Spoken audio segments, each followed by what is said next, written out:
It's June 27th, 2020, and we're visiting the house. This will be the office space. It's July 28th, and all the sheetrock is up, the electric is in. I am so excited. This will be my future recording room, podcast, video stuff. So cool.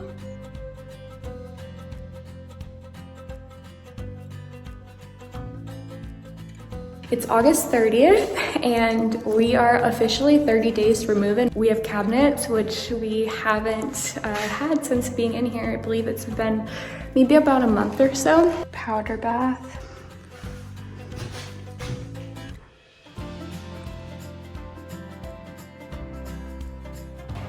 It's our home inspection day.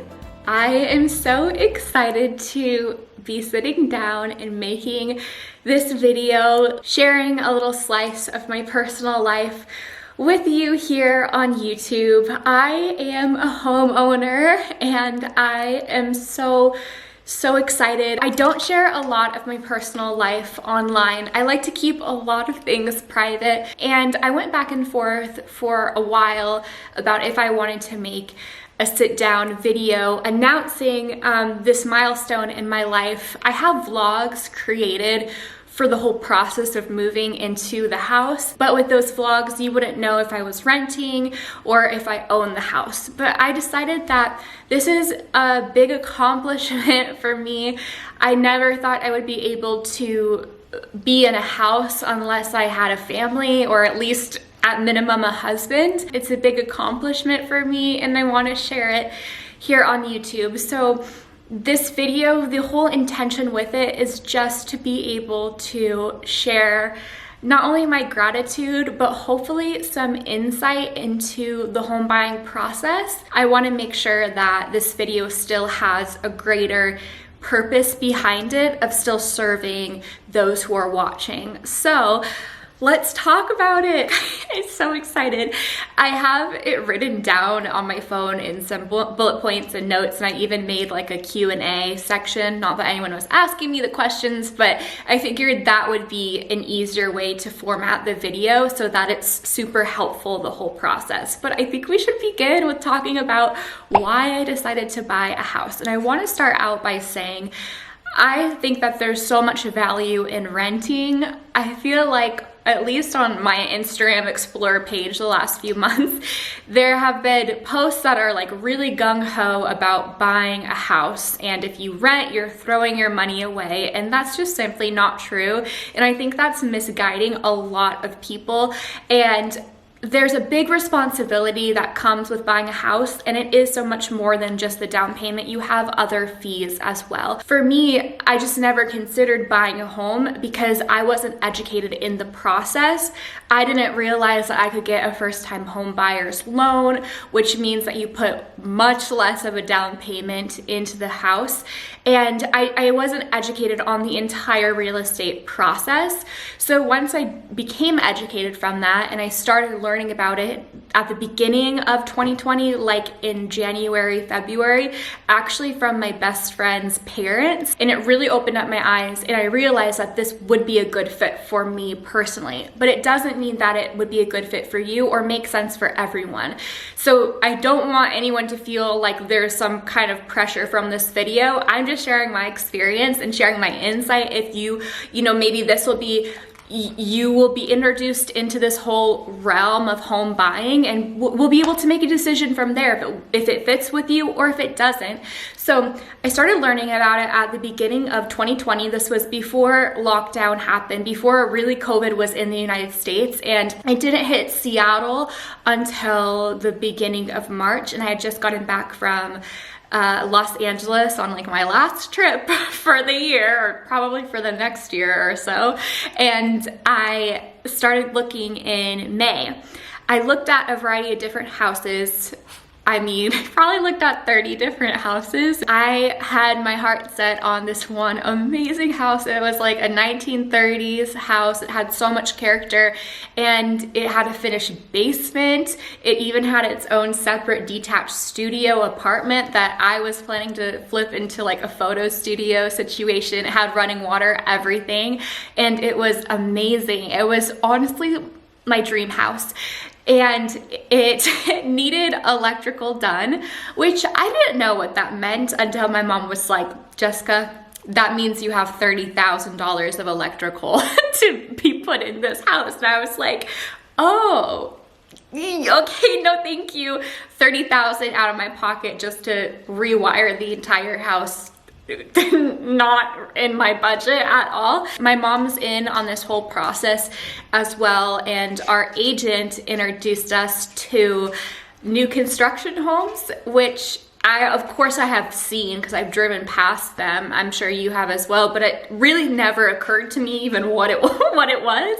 And I toured every single model home that they had, and I landed on the one that I'm in, and it is the perfect match for me. So I was going back and forth about sharing if I bought new construction. I don't know if buying new is controversial or not, but I do know my house is very energy efficient, and I do know that this house has also created a lot of jobs for people, especially during this time. Now, the house did take longer to build, so I signed in May for the paperwork, I put my offer in, and then they started construction 2 weeks after that, and then I moved in October when it was finished. So it has been a longer process, but I did not mind waiting.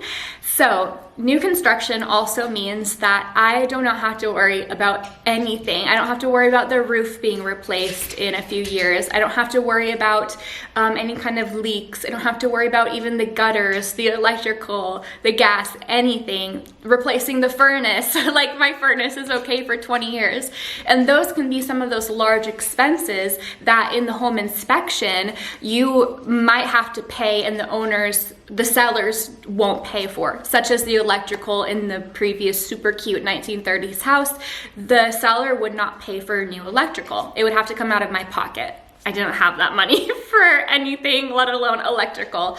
So for me, new construction is above and beyond anything I could ever ask for, and it's the perfect fit.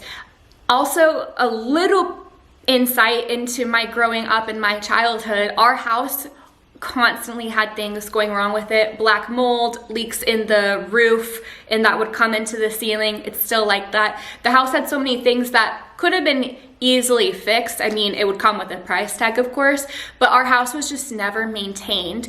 And so maybe this is some kind of psychology, childhood trauma vibes, but knowing that I don't have to worry about having black molds in the bathroom or leaks in my bedroom is such an amazing blessing and comfort. I want to brush on 2 things that you can do that I did to be prepared to buy a home. And I would love to sit down with my mom, who is also a real estate agent, and make a video on like the basics of getting ready to buy a house. Not to put pressure on anyone who's still renting, but just to be a resource that breaks it down super easy, because it's really hard to find any kind of resource like that. So especially ones that come from not a place of pressure, like you're just throwing out money when you rent. Like I don't think that's true, but I would love to do some kind of video just introducing the concept for those interested. So let me know in a comment if you would like to see that. So 2 things I had to do to get ready to buy this house is my credit score, and then also the debt to income ratio that the bank looks at to determine if they want to give me a loan. So number 1, my credit score, I've actually actively been working very diligently over the past 2 years, since 2017 when I moved to New York City, to have a good credit score. It required a lot of hard work and determination, and there were months I was not able to pay my credit card bill, but after years of actively working to get it in good condition, I was prepared to get a loan, basically. Now, even though I didn't even realize that I wanted to have a house until this year, having already worked on my credit score really set me up for success. So that's one of the first things that you can do. And there's lots of ways to be able to improve your credit score. And it's just one aspect that they look at to determine if they're going to give you a certain amount of money for the loan. So they could give you less if your score is less, but it also, there's other factors that go into it, but that's one of the main things. The other thing was my debt to income ratio. How much debt do I have? I went to community college, so I actually don't have a lot of debt at all. I paid my way through the first and the last year of school, and my middle year, my third year of school at FIT, I did take out a student loan, and I'm almost paid it off. Almost, my goal is to have it paid off by like January, February, which would be so amazing. So I didn't have a lot of student loan debt, and the only other debt that I had was my car. So with all of that being said, I didn't have a lot of debt to income ratio. Now, when you go to do your own taxes or your book, let's talk about your bookkeeping, you're marking off, you're writing off your expenses for your business. And I actually go into this in my business basics class, which I'll link down below if you're interested. I really teach my students that sure, you could technically write off so much of expenses. The bank is actually going to be looking at your profit, not just like your overall income before expenses and taxes. So if you are writing off like, let's say 20 grand of business expenses, and let's say you made 40,000 from your photography business, you wrote off 20 grand of expenses, and I mean, you're putting everything, maybe trips and holidays and vacations and equipment, you're only going to, on paper, make $20,000 versus $40,000. So the bank is actually looking at that number. So it's not always wisdom to write off everything as a business expense. You could maybe write off the vacation you took to Paris that you booked one photo shoot on, but for the rest of the 2 weeks you were just there having fun. Maybe you could write off that flight. But if you have a long-term goal to eventually get a loan, whether that's a car loan, a business loan, whatever it might be, you might want to really be a little bit more deliberate on what you write off and what you don't, so that on paper your profit isn't sliced in half because you're writing off so many expenses. Anyway, if you want more information on business basics, I'll have my class linked down below because I think it's really important to talk about these kind of things that we're not taught in school. These two things together, my credit score and my debt to income ratio, work together for when I was able to apply for a loan. And what's unique about my situation is actually my mom is living with me permanently. And because she's living with me permanently, she actually also put herself on the mortgage. So we have two incomes on paper. Even though she's not paying like a dime for the down payment or anything, I was enabled to be able to have more options in my house search. If it was just me as the sole person on paper, my house would look a lot different and it would be an amazing fit for me, but we do need more space because my mom lives here permanently, as well as other members of my family, which I'll talk about at the end. So that's one thing as well. Our previous living situation, I guess we can kind of get into that because we can go into the Q&A part. Our previous living situation was we were sharing a 1-bedroom apartment together. A big reason why me buying a house versus continuing to rent for me personally works is because once I learned about the home buying process, for my mom and I to live together, a safer neighborhood, safer environment, and also with more space. Do I live alone? No, I don't live alone. My mom and I permanently lived here, as well as other members of my family, and we have a spare bedroom for anyone also who needs it. So I'm never alone. I will never live alone. And I also just want to clarify that because there's lots of really creepy people on the internet who might be watching this too, and I have the highest security system. My next question is all about, buying as a girl.